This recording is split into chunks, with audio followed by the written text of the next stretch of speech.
We love the Lord. That is the reason why we keep fellowshipping. We love God. That is the reason why we sacrifice. Amen?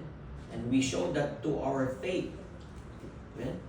We show that to the result of our faith is showing it love to one with another. Number one here, true identity is found in Christ, not rituals. Can you say that with me? I am not religious. I'm not religious. I just love the Lord. I just love the Lord. In Christ, neither circumcision nor uncircumcision has any value. Our worth and identity before God is based on outward tradition, appearance or background or status. And Paul is emphasizing that external religion without inner transformation is meaningless. If you are not transformed innerly, that is so meaningless. And all you have to do is to really to show to God that you are really surrender your being to the Lord. What was the scripture said?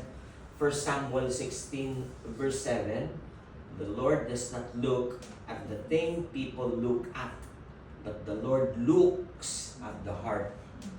Amen? Even though that you don't understand maybe some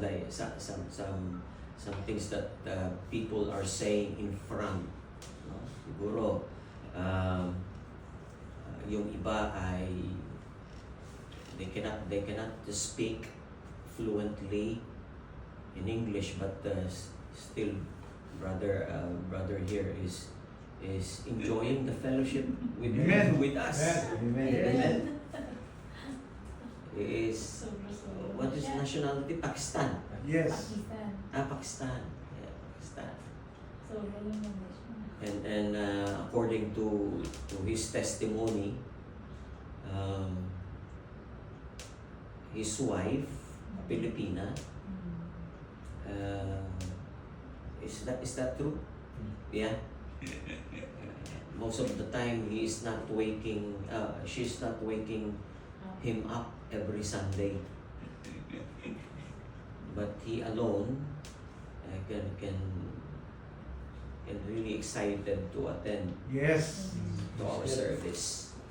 I don't know how the Lord deal with him. Amen. But one thing I'm sure,